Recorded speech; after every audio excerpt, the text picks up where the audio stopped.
Sorry for keeping you waiting, so we'll start. I'll be very brief with the introduction. Our speaker today is Edwin from Australia. Edwin is a thought leader in the careers field. He is a regular keynote speaker, writer on career issues, and facilitator of workshops. He has developed and launched several innovative career services and programs. Edwin has a PhD and Bachelor of Business degrees from the University of Queensland Business School and have co-authored several articles and book chapters on culture and leadership in Australia. Kuzambo, Edwin. Welcome to Bhutan Dialogues. Thank you. It's a great pleasure to have you. Here what we try to do is discuss issues, problems that we face in our times, and then see if we can discuss these problems to stretch our boundaries of thinking, and also learn how to listen and speak with humility. And today's topic, work, is so important to most people, and at the same time the world is going through so much change. Work culture is changing constantly, rapidly. So it's a great privilege to have an expert on work and meaning with us. And you explore some really fascinating, important questions, like what's your place in the world, what role you have, who are you people, what's the meaning in work that you seek. So I think there's a lot that we can learn from you. But before doing that, we would like to really know who you are, how you came to the position you are right now. So can you tell us briefly about your background? Yeah, sure. And so thank you very much, Karma, for the invitation, and it's wonderful to be here again, my second trip to Bhutan. My background, I was actually born in South Africa, but I was very, very young when we moved to Australia. My mother was a psychologist and worked in career counselling in schools and also with people with disability as well. And my father was worked in the human resources field and became an academic as well. So from very early on, this interest about the nature of work sort of came in, and probably three things really that happened to me that sort of shaped my view of the world. The first was when I was finished my university degree, and I did what all Australians, Kiwis and South Africans do. They all go to London to grow up. And went across, and I lived in London for a while, and I found my distant relatives that were in Wales. And I call him Uncle Ivor because he was a third cousin twice removed. And I remember walking into his house in North Wales, and there framed on the wall was our family tree, a copy of which I had back at my house. And it goes all the way back to 1088, back to William the Conqueror. And that's one of those moments that I realised that we are all connected, that there is a history, that our lives are just part of this continuum. So that's the one thing that shaped me. The second thing was very early in my 20s, I was working in the family business, and my father at that time, and we still do with the business, help people who have lost their jobs because of a restructure and as a redundancy, and people lose their jobs. And I would see people who would come into the office and they had a really sad face. They were really struggling. They would go into this room, they would have a conversation for an hour, and they would walk out with this big smile on their face. And I remember walking up to my father one day and I said to him, what is that fairy dust? What's the magic that's going on there in that room that makes people who are experiencing the fourth most stressful thing that you can happen in your life, lose your job, and they walk out happy? What is it? And he said to me, I just listen. And that's when I also realised that the power of work in our lives is so important for us. So that was the second thing which shaped me. The third thing that shaped me happened in the Himalaya. I've had the privilege of 4 trips now to the Nepali Himalaya, and on one of those trips we were hiking up in the Everest region, up near, we went up to Tengboche. And we went into Tengboche Monastery where they were doing a puja, and I sat in that puja, that ceremony for 2 hours. And I wouldn't call it an epiphany, Karma, but I would call it a dawning realisation that there is a higher power, that there is something else there that we need to pay attention to. And so those 3 little vignettes really shaped my very view of the world. And in the middle of that, I had the privilege of studying over in Canada when I started my doctoral thesis, and my undergraduate was very capitalistic business. And so I sat under one of the gurus in the career field who was a counselling psychologist. I went right down this end. So I sort of landed somewhere in the middle. And that was really formative in shaping my thinking about the importance of the individual, the human, the person, in their work. Mm. So this is interesting. So you were in Solokhumbo, in Tengpo, Yeah. so sensing this high power. Beautiful. And then again, working with the career specialist in sensing the individual. How do these two link in your culture? In our culture, In the work in culture. the work culture. I think part of the challenge we have with work is that so much of what we do is to achieve something for ourselves. And what is it? Was it Shanti Devi that says that joy is coming from helping others and suffering comes from helping oneself? Yes. And I think in work we've spent so much time trying to help ourselves. But really, when we really are truly enjoying and getting meaning from our work, it's when we're helping others in some way. So is this focus on the self, the individual, that is actually causing what you describe as an existential crisis in the Western world with regard to work? I think so. I think very much so. And to a certain degree, it's understandable when we look at our studies. And we look at what we go to do a study, a vocational course or a university course, and at the end, what are we? Well, you know what we are? It's when we meet someone for the first time. Hi, what's your name? What do you do? Oh, I'm an accountant, or I'm a financial planner, or I'm a whatever your occupation is. And it helps us to think about ourselves as an individual. And what's happened is, I think, certainly in the West, is that we have worked for the materialism. And so we've worked. Now, our notion of work has come from this industrial world. And so we strive for more, for the next level, for the higher, for the next thing, the next level, the next job, whatever it might be. And what's happening now is that we've all got there and people have a lot of materialism and no meaning. And people are unhappy. And so our organisations, I'll give you some practical things. So what's happening in organisations? There is a very, very, very big push towards well-being in the workplace. There is this realised what we need to do is create workplaces where people are not doing damage to themselves, that they actually are feeling well. So there's all of these practices around mental health, etc. There's also this really interesting idea of flexible work practices, which I think is a very interesting one. So we've had to introduce these ideas that when your family or your child is sick, then it's okay to go and look after them. Why do we have to even ask the question? Of course it's okay for us to go and do that. And so the pendulum has swung over this Western world, and it's sitting over here where there's this push for more, this push for this materialism, and there's a realisation now that we've gone too far. And what the West is looking for is to come back to the centre. And that's what it's now starting to do. So, I mean, you talk about how in the West your personal identity is shaped around or defined by the work you do. Yes. You think there should be less of that? But what other aspects of the personal identity would be important if we drop the work side? Yeah. I mean, if I ask you who you are, what would you describe? I don't think we'd have enough time, Carl.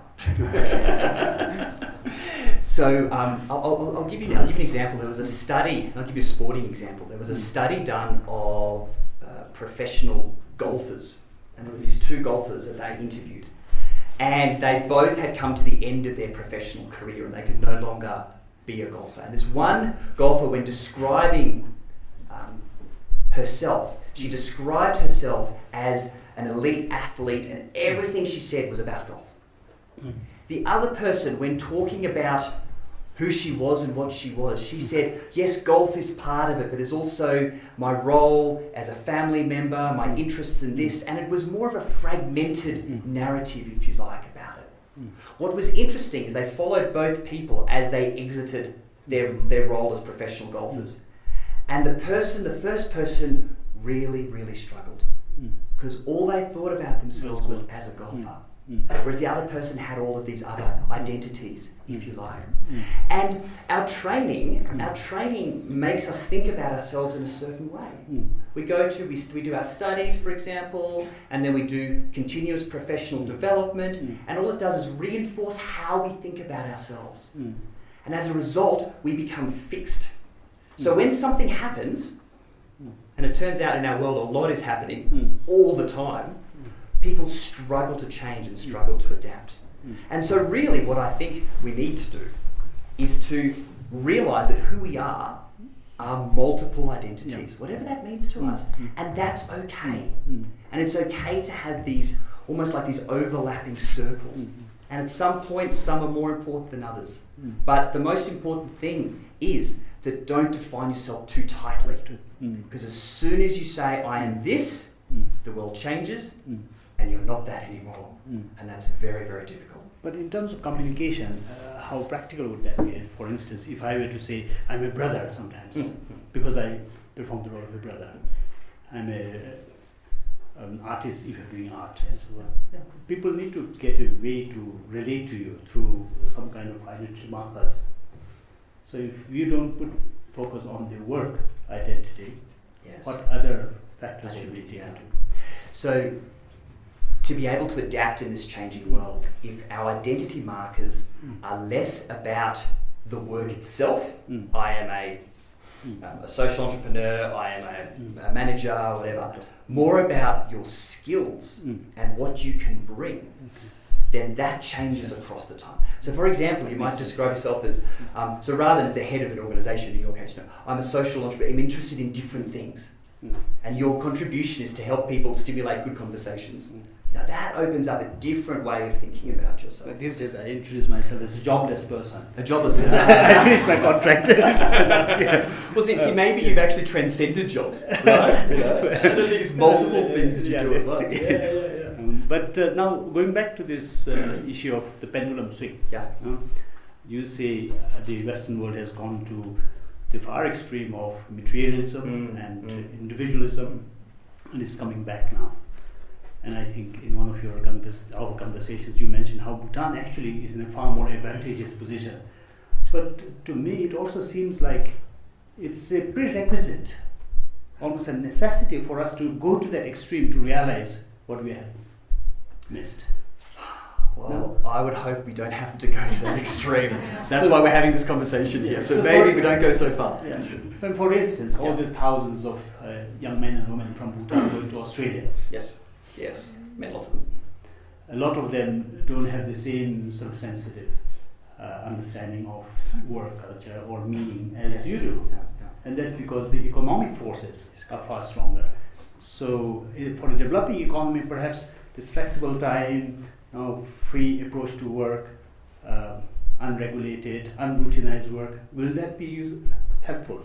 We may end up being underdeveloped. We'll probably never graduate from LDC if we go through.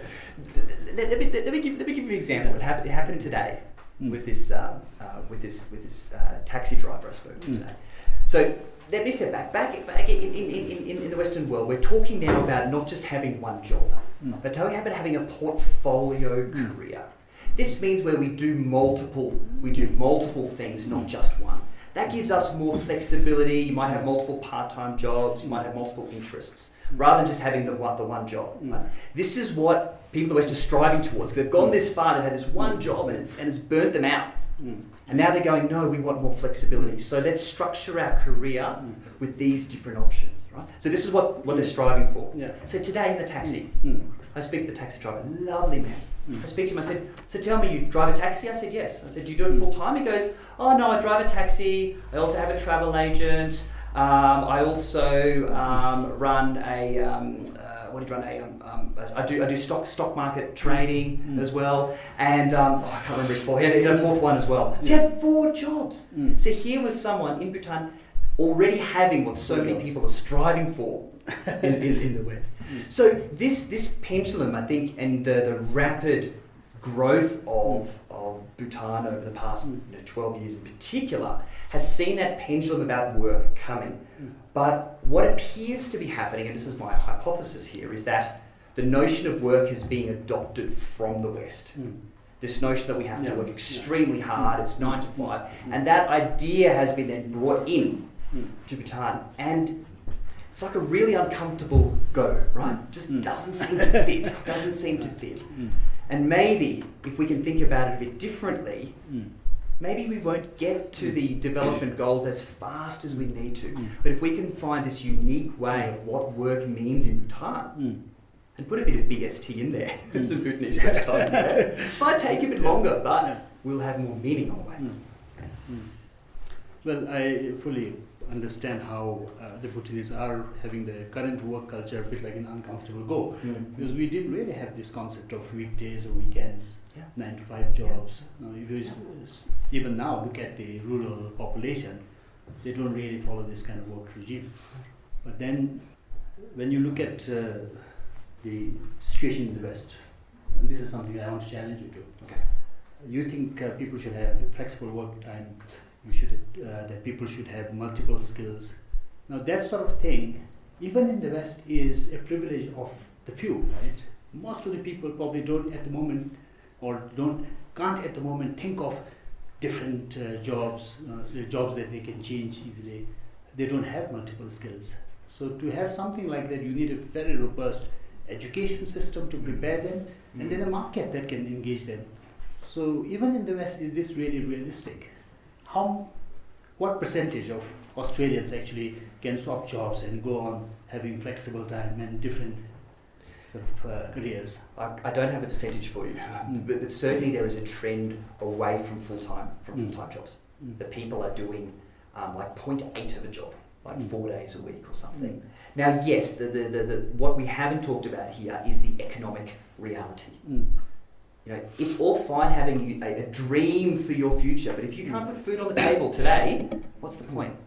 So there absolutely has to be a necessity for that. Now, maybe for those that have some of the choice, can create that because they maybe have the means to do it. But the opposite also happens. You get to this same place by necessity. Take my taxi driver friend from today. Needs to find more money but can't get enough from the one job. So he's being very innovative, very entrepreneurial to create those. So I would say the context is different, yes, but the end point is similar. I don't know if our educational system, the system that prepares the workforce here, actually is up to the mark to really allow most of us be flexible in terms of the kind of jobs we take up. Teachers are trained to be teachers. I don't think they can immediately switch to become bankers. Anyway, but I think the more important part that we want to really probe is meaning in work. You specialize in this, and I think most of the audience will be interested in this. How do you find meaning in your work? Because work, after all, occupies such a huge amount of time. And we have to make it more meaningful and enjoyable. So can you share some tips, techniques? I mean, my first answer is how do you find meaning in your work? I would say carefully. and I would say that finding meaning is, on many levels, is a journey, not a destination. I think work allows us the opportunity to find meaning, and it can take a whole career. You know, if you want to be quite depressed, you go and read some of the books at the airport. Right? There was a while ago, there was the top-selling books at the airport, and one of them was called "Follow Your Passion and the Money Will Follow." Right? And most of us pick up that book and go, "Oh, I don't really have a passion. I must be a failure." But that's normal. Very few of us can really have this deep passion. And then there was another book. It was called The 4-Hour Work Week by a guy called Tim Ferriss, and we all bought that book. Because what a great dream. Imagine just working for 4 hours. That would be fantastic. It turns out that not everyone is able to set up a business that does contract manufacturing of protein powder in China and distributes through an international chain of gyms. Okay? He was a very successful entrepreneur. So coming back to this notion of meaning, and I want to talk about the difference between a meaningful life and a pleasant life. So Martin Seligman, founder of positive psychology, talks about and I'll never pleasant, the happy, and the meaningful. And the meaningful, and I'll share with you a little story. One of my favourite things to do is to go mountain biking. And I discovered very early on that the problem with mountain biking is in the mountains, right? So it's either up or down, there's nothing flat. And just west of where I live is the longest railway trail. It's called a rail trail in Australia. So what they're doing in Australia, as the railways, we're not using them as much anymore, they're turning the old railways into hiking trails, horse riding trails, and bicycle trails. And so there was an event, it's a 150 kilometre trail. There was an event for a 100 kilometre section. You could ride from one side to the end, and it was like a race. I was never going to win, but I thought, let's do this. First 50 kilometres, fine. Now the good thing about a train, the maximum angle it can go up is 9%. So that's quite gentle, okay? Really nice going down, and not too bad going up. 50 kilometres, halfway through, going fine. Then I came around this corner and I hit the mountain ranges. And there was the 9%. I went, oh, that's okay. But the 9% went for 20 kilometres. It's the worst hour of my life. No break. It just went on and on and on. And I remember it was about halfway through going, why am I doing this? And I remember, practice what you preach, Edwin. This is not pleasant. Yeah. But at the end it was very meaningful. Because I got to the end and went, wow, I could do that. And so meaningful, sometimes we do things in our work and no, it's not pleasant, but it's very, very meaningful. So where does meaning come from? What are the different sources of meaning? So the first source of meaning is from ourself. And for some people, you look at the different domains of life, what we do in our life. For some people, work is very, very, very important. They derive meaning just from that. Another very important part is values. What do we stand for? What is important to you? And how could you express those values in work? So for example, it might be that you really, really are interested in the welfare of the environment, for example. Well, then there are some organisations you would never work for because you're not going to get meaning from those. But the second one, and I think the second source of meaning is a very interesting one, and that's about the meaning we derive from the work itself. And so there was a really interesting study done about nurses, and they asked hospital cleaners, and they asked these hospital cleaners, what does your work mean to you?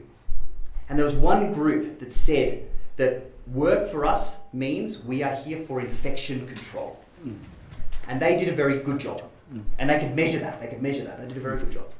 Then they found a second group of people. And I said, what does work mean to you? And they said, well, we are here to make the doctors and the nurses' lives better, easier, so we can help the patients more. Oh, and by the way, we do infection control as well. And as a result, their work was great. They were much better. And so what they did in this study is they followed these people around the hospital to see why. And this group over here, what they did was they went and did their work differently by going to spend more time with the patients, more time with the nurses, more time with the doctors. And this is the meaning we get, meaning at work. And that is the relationships that we have. You know, you get to the end of the day and you go home and, you know, your wife might or husband might say to you, how was your day? You know, what was a highlight of your day? And you go, oh, that conversation I had with Karma. Wow, that was a real highlight. That's the meaning at work. Yeah. I think the third point is highly appropriate for a lot of people here. In this kind of economy, people don't necessarily have the choice to do what they like or choice of career. Yes. I think a lot of people here are driven by the economic choices. Yeah, that's right. And the choices are limited. So if, say, one is stuck as a bureaucrat doing a very boring job under a very say uninspiring boss, how do you get meaning out of such a job? By looking at these small things. So what kind of things do you have? So this is this idea, what we call job crafting. Job crafting. So it's looking for those relationships, the people you enjoy spending time with, and trying to spend more time with them. I spoke to this one leader recently, and she really liked some people more than others in her and so what she would do unconsciously, when she walked back to her desk, she would always walk that way because she liked those people more than those people. And it's only when we spoke about it she realised what she was doing. So it's the little things that you go to those people that you like more. So that's the meaning at work. And the other part of job crafting is meaning in the work. You know the joy that comes from doing a formula on a spreadsheet and it just works? Mwah. It's beautiful. It's beautiful. Not many people understand that's a wonderful thing. Can you explain that further? No. We don't have time. But they're even in what you would call a mundane job. There are some little things you just go, wow, I derive great satisfaction from that. And I think where you might be going with this, the problem with meaning is that we've made it out to be this big abstract concept, this utopian ideal, this dream that if you don't have meaning, you're not a great human, But that's capital M meaning, and that's a thing we're striving towards. Yeah. But I think if we truly want to be happy in our work, we look for those little moments where we get small M meaning. Those little things that we go, wow, that was really good, I really enjoyed that. But right now what happens, we just don't realise we're having them. We're so caught up in the busyness of that boring bureaucratic job because there's so many things to do. We don't realise that there are little moments here that are great moments. You see the busyness, we wear it it's like the cult of busyness. We wear it like a badge right next to the badge of the king and the queen, right? There's a badge of business, right? I am busy, therefore I am. You see someone walking around with a clipboard, walking fast. Oh, they're busy. It must be important. You ask them, how are you? What do they say? Oh, I'm busy today. Wow. Right? If you want to change your thinking about work, take the word busy out of your vocabulary. Don't use it. Yes, some days are more full than other days. But if we keep focusing on busy, we miss those moments. But whether or not we use the term busy, that word, we have to manage time effectively to have a meaningful life, don't we? So in terms of time use, you have to perhaps have a schedule, routine, make sure that your moments are well spent. And for most people, well spent is when they have an achievement, an outcome.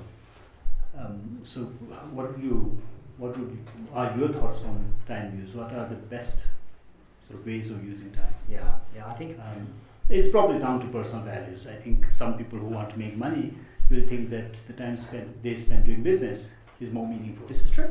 But, when you coach people, what do you advise them? Well, I think the interesting thing about time is that time is not linear. There's a Greek god called Kairos. It's where the word chaos comes from.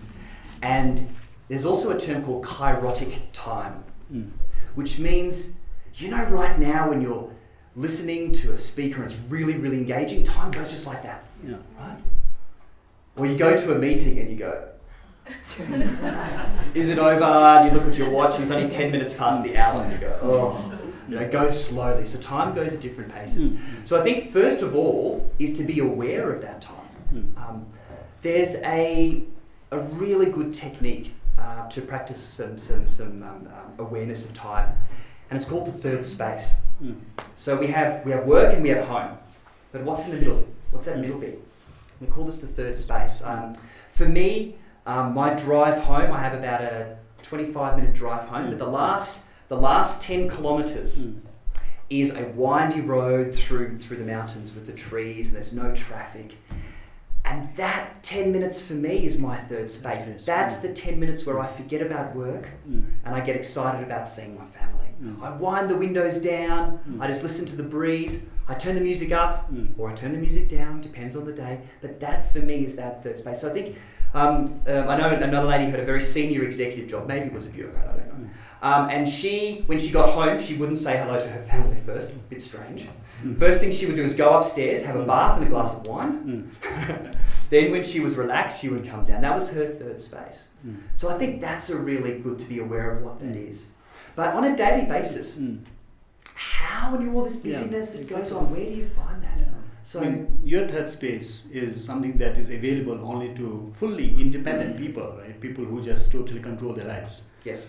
Walk into the home, go upstairs and have a look. Yes, that doesn't happen. Yes, no. Nobody got little children, that doesn't happen. Yes. But what happens to people who are busy in that they are always occupied with many things? How do you find that third space? See, I think that's where the Buddhist notion of mindfulness becomes being truly present in a moment. You only have to be present for a moment to relax, for a moment to reconnect. Whether that is, and you need a memory device. For example, maybe it's every time you walk into a room and you put your hand on the handle of the door and you turn the handle. Maybe that's your trigger to remember, I just breathe, I relax, and I go in. Maybe that's a little micro moment that allows you to rest. But we need to have these triggers, otherwise we forget because we're busy, we're important. Yeah. No, that's wonderful. I think we need such very practical, specific examples that people can easily adopt. You have been coming to Bhutan to help the CSO sector here. What have you been doing, and what's your thought on the CSO culture here? In fact, I would like to ask you, what can we do here to change the organizational structures, our culture of work, not only in civil society organizations, but organizations as a whole? A few tips. I think the first thing is that the CSO sector here, and we've been running some workshops with them to build capacity and capability. I don't think the CSO sector has yet realised how important they are, nor has the general population realised how important that CSO sector. If you look at the thriving cultures in the world, that is as important as the government sector, as important as the private sector. It is really absolutely critical for a thriving and healthy society because it captures all, so that, as the UN says, no one's left behind. It is there to capture it. So that's the first thing I'd say is importance.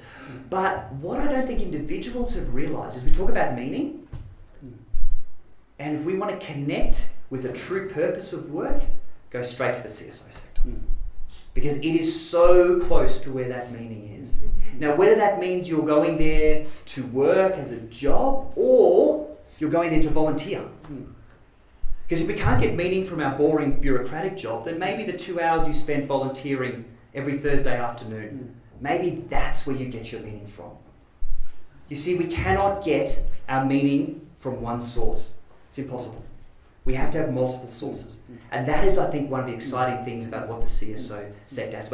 And the leaders we've been speaking to, they haven't yet started to tap on the resource they have, which is everyone in this room, to come and volunteer and help.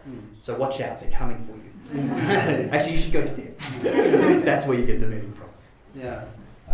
When going back to this issue of meaning, I think in many cases people are sort of stuck with this meaning with capital M, not necessarily having a clear idea of what that is. Yes. The tips about how to go for meaning with lowercase m in very small specific things like turning the knob of the door or going volunteering, this really helps. So now I think it's nearly time for us to open to the audience, but before that I want to go back to your initial point of the experience of the high power. Yeah. How do you bring that high power in your daily work, in your daily activities? Because it comes across that you are a very spiritual person in a way, and that you blend your spirituality with your work. Yes. What are the ways that you do that that may be useful for us? For me personally, Yossi? So I think there's a few angles to this. I think one is for each person to find their own practice. What it is for them that allows them to connect with the spirit, whatever we call that. For me it's two things. One is meditation. So I meditate every day. I think that's a really important grounding and just calming of the mind from the mind's busy. The mind's always busy. What kind of meditation, if I ask? I do a mantra meditation. A mantra. So mantra. I do mantra and it's an esoteric mantra or something that you can share? No, not something I can share. No. So I follow a particular path of meditation, and that involves both stilling the mind and visualization as well. So that allows that mind to still. Does it work? No. Does it take time? Does it sometimes still? Yes. It takes a long time to get there. So that allows on a grounding on a daily basis. When it comes to work, I come back to what's our purpose here in this life. Why are we here?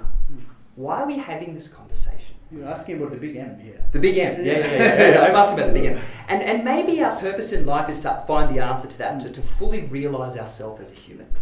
In fact, to go beyond all of these identities and ultimately merge them into one, whichever that means for you. But along the way we have to work. And it's during work we experience some of the most intense challenges, the most intense emotions that we ever do. Like when your boss comes in and throws down the report and goes, "That's terrible."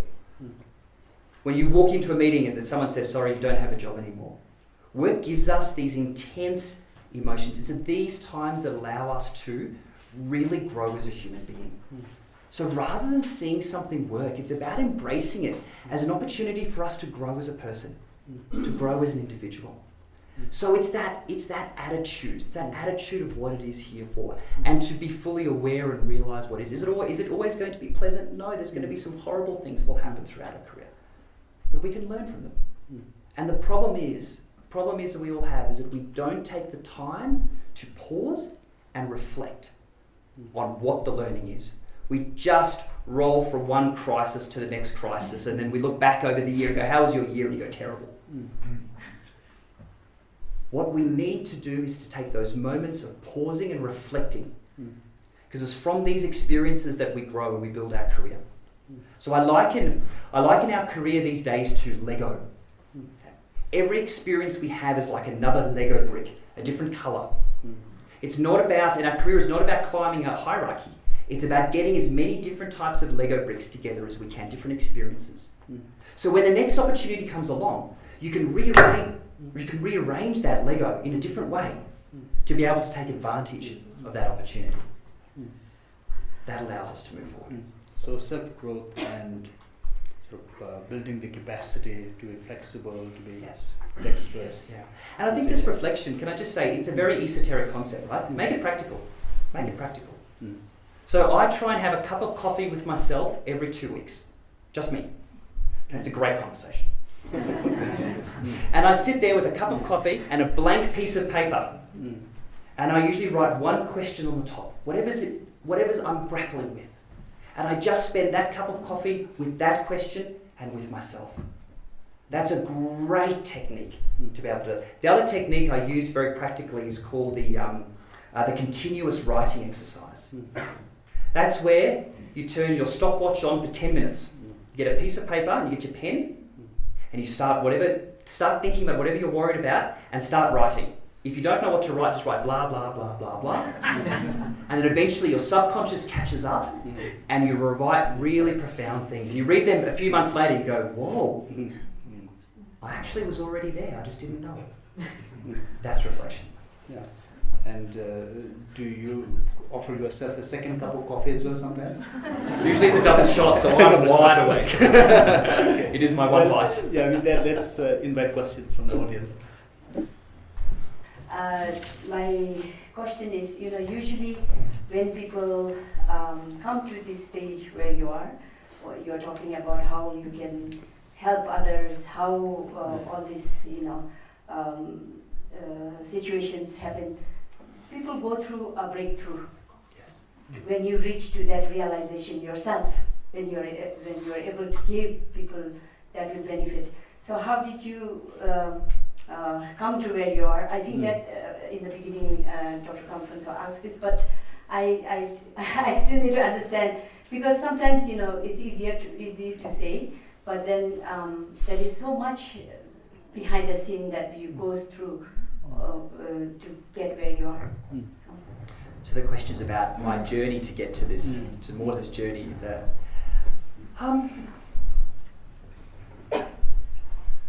Thank you for the question. Appreciate that. I think every experience I've had has. There's definitely looking back. In hindsight, looking back is it's wonderful. You can look back and see how it all fits together, but you don't see it at the time.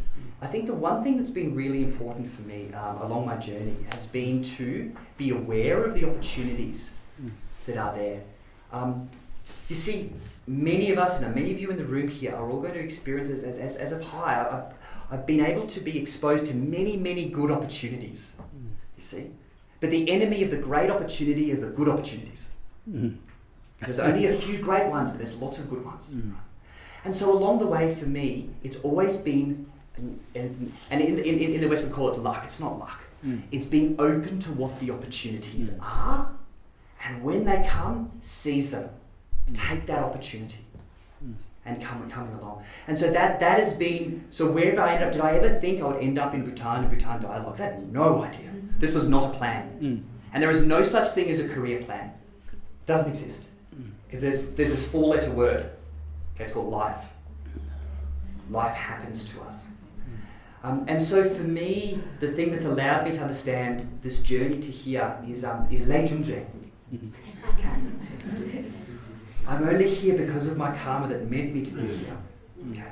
So is this where I'm meant to be? Absolutely. Where am I going next? I don't know. Okay. But I have a direction. I know this is where I'm going. So all of these things has meant that I realised, all of these trains of thoughts and experiences made me realise about 5, maybe 6 years ago, that what I'm meant to do here is to help people realise that work is a good thing.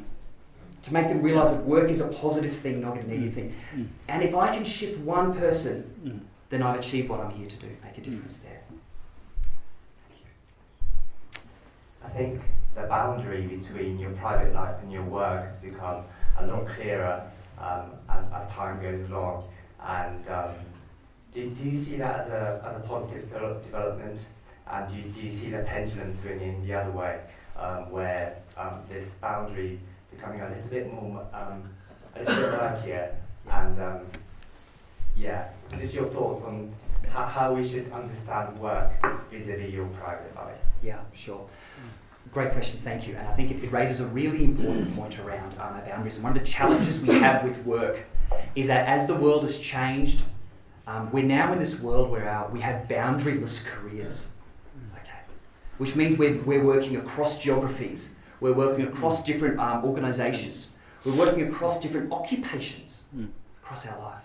So we used to be able to be quite comfortable in the one place, but now all of these boundaries are becoming murky, including the boundaries of time. You know, especially if you're working in an international organisation somewhere, the emails never stop. They keep coming in. So where does that mean then when we're working at home? Is that our workplace? Where is our home life? Where is it? There's this old concept which was ridiculous called work-life balance. Okay, it's not. It's called life, and work is part of that. Now, I've seen the people I've seen that are most successful, that feel that they're the most successful in their working life, have merged these together, so that work and life is one. And I think the permeability, that this fusing of these two boundaries is a really, really good thing.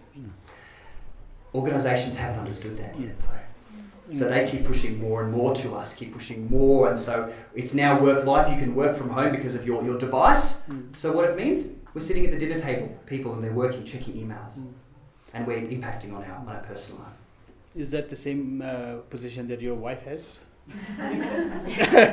Absolutely not. Absolutely not. I have been, and I think this comes down to this point about priorities, right? So my PhD took 9 years to do. Okay. When I started, I promised my wife that I would finish before we had kids. She said to me, "Edwin, that is the most brilliant thing you've ever said." Keep up. So when I graduated, it was the best thing about getting a PhD, right, is the floppy hat. Okay, it was fantastic, and it was really good because I got the floppy hat and I could put it on my son's head who was 5 and my daughter's head who was 3. And why was that? And it comes back to these priorities. My priorities were very clear: health, family, the work, and then my study. Now, of course, the university wanted me to do that, and I went no, because if I do that, then I lose stuff. And what did the Dalai Lama say? Measure your success by what you had to give up in order to achieve it. So, how we manage these boundaries, we don't have an answer yet for it, but we do need to pay attention to it. So yes, no, I never work weekends. There's maybe that's not true.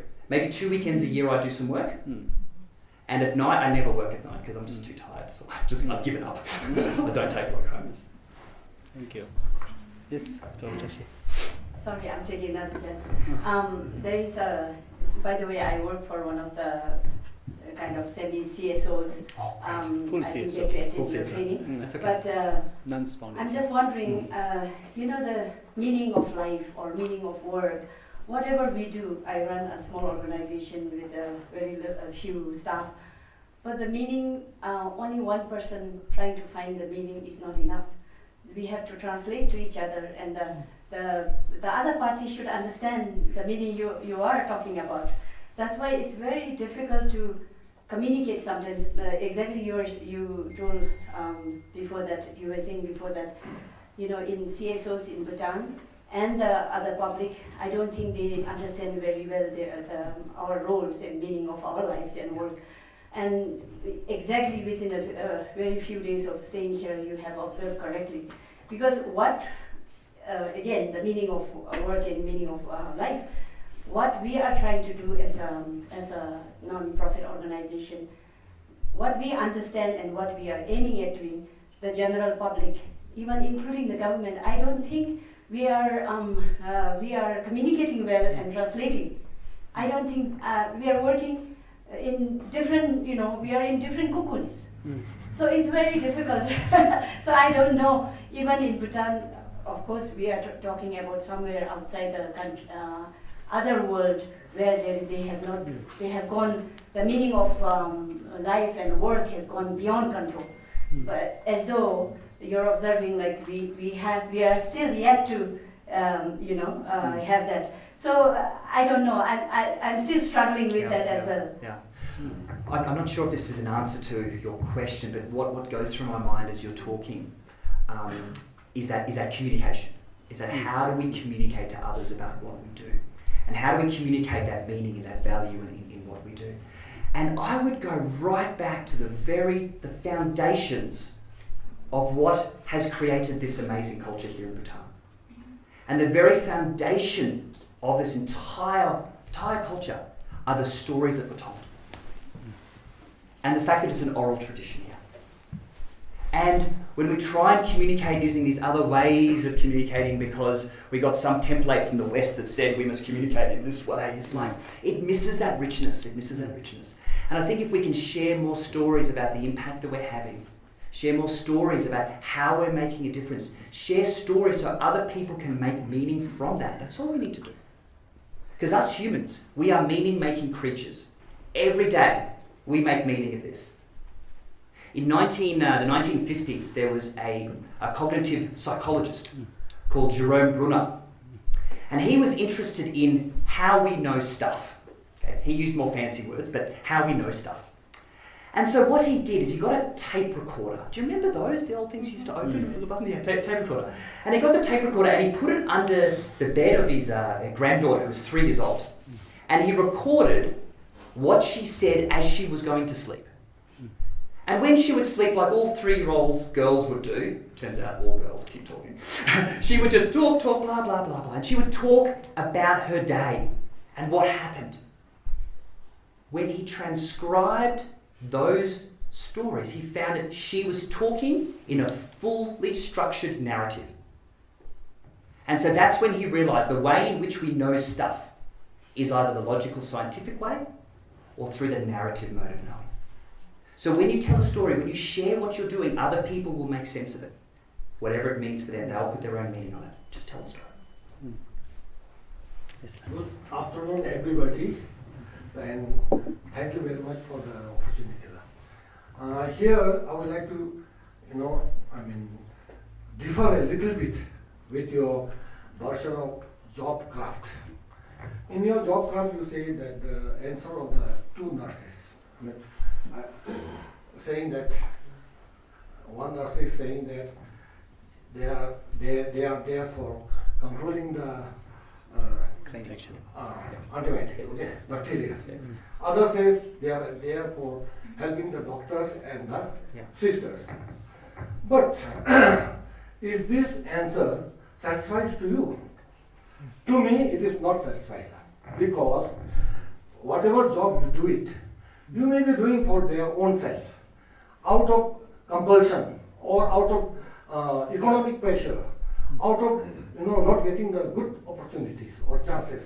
Say maybe those sisters, sisters did not get the study to go for the higher chances, study. That's why they could not be doctor. Yeah. Given the chance, opportunity, they may also like to go for a doctor, better than doctor, of course. But my saying is that whatever job you do it, you are doing for yourself first. Because job benefits should go first to yourself, not to second party. And now the answer, how she is giving is that, how I feel is that they don't have any compulsion. They have never suffered in their life. They are there as a volunteer job. So that is not the, I think, proper answer from those nurses. Now, second thing, the lady here, I think you cannot understand what she is trying to tell you. She is saying that anybody reaching to the top, they are not going there on the top out of a pleasure. There must be some compulsion behind your life, no, to reach there. And me, also, I am a PhD scholar from America. After living 42 years of my life, study life, I've done my engineering. 42 years after, I pick up PhD scholar. And now I'm a doctorate in nutrition and healthy living. So, in my life, I've suffered so much. And that has compelled me to achieve this goal. But you didn't express that way. So, we really, we are still asking you how you have reached to this stage now. Could you narrate?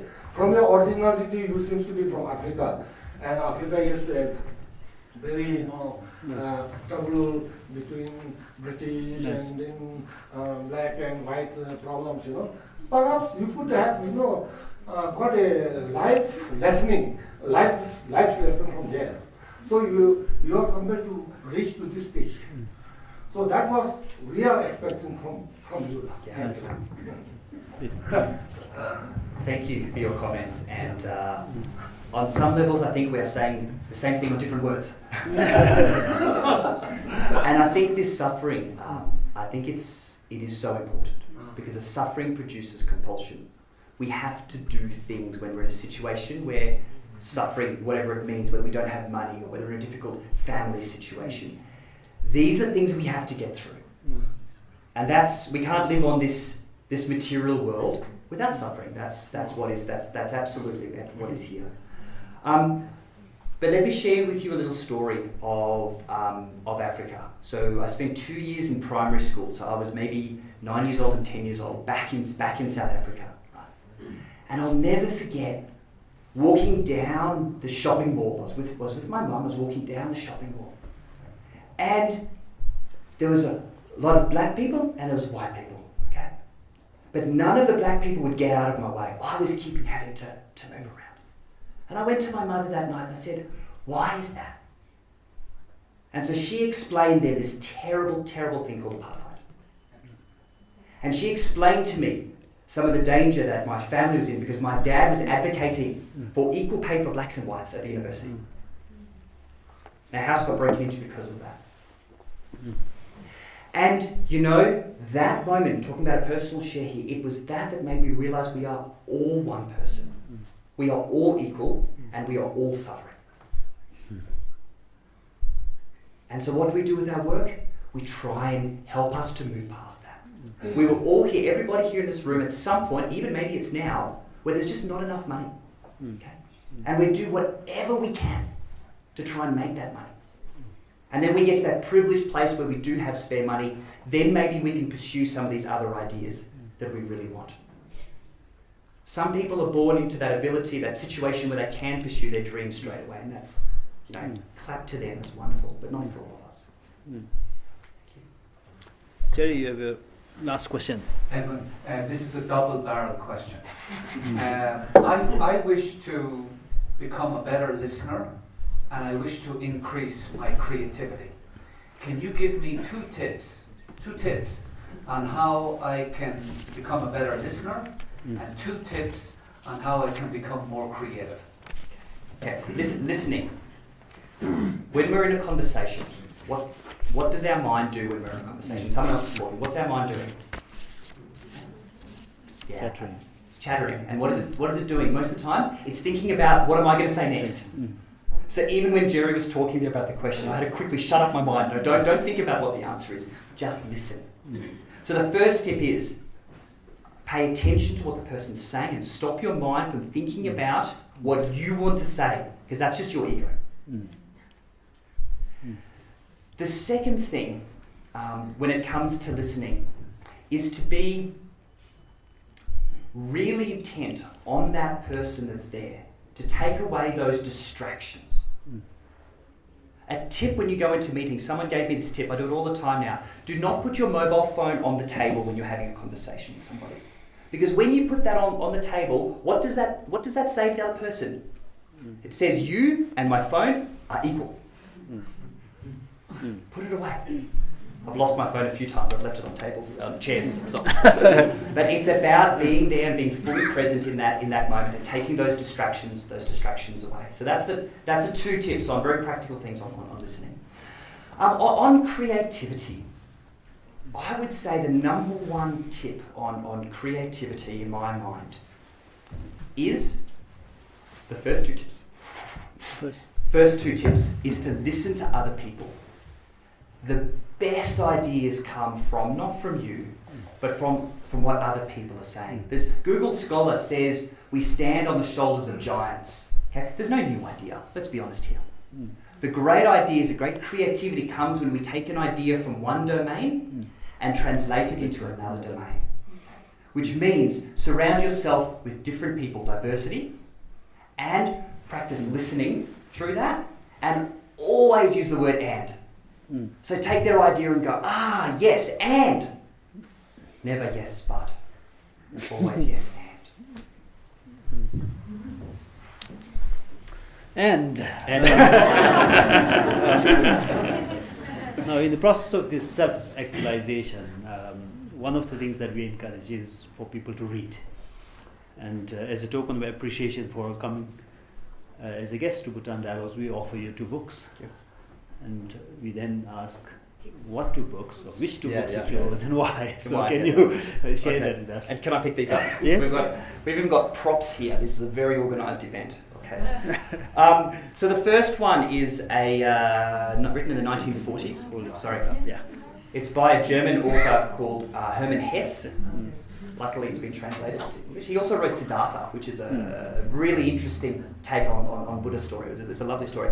But I believe The Glass Bead Game is his crowning achievement. It is one of the best books. And the reason why I really love The Glass Bead Game, because it's in a futuristic humanity where all of the intellectual domains are weaved together into what they call the glass bead game. So it takes away all these identities of being a musician or an architect or a mathematician or a literary expert, and it weaves it all in together. And I think that is a reasonable metaphor for what this world is about, this unification of self, until we get to that point where we can realise we're more than just this body and just this mind. Which continues on to the second book. That was actually quite a nice segue, it was unplanned. Which is the Book of Myrdal by Mikhail Naimi. And it's a story of a monastery and one person who went up this famous flint slope to go up and spend life and ended up becoming the abbot of this monastery. And in the words of Mikhail Naimi is the truth that underpins just about every religion, just about every tradition. But it's written in very, very different words and a very different story. So that was those 2 really shaped my thinking. They're the only 2 books I've read more than once. Those 2 books. Okay. I'm not quite sure why this book is lying on the table. Because I wanted it. My ego self wanted your book actually come out. Okay. So thank you. Yes, thank you. I think one of the things that I do often is to end the session with a traditional Bhutanese Buddhist piece of wisdom. You, very interestingly, earlier referred to Shantideva. Yeah. I think especially in terms of how you develop your capacity, your self-growth. Some people do it through pursuing self-interest, others sometimes do through pursuing other people's interests. And Shantideva certainly is a champion of pursuing self-actualization and growth through other people's interests. And then he has also some words on our work culture. So I thought I'll share this verse from his book Bodhicharya Avatara. Semme dede debatar dei jawi legain lede lani shenjate lede mingom gawarcha. Just as having joy in playing games, whatever work one is engaged in, one must be dedicated to it and derive insatiable joy from it. Yes. So work like playing sports. Beautiful. Beautiful. Thank you for joining us. Let's give a round of applause to Edwin.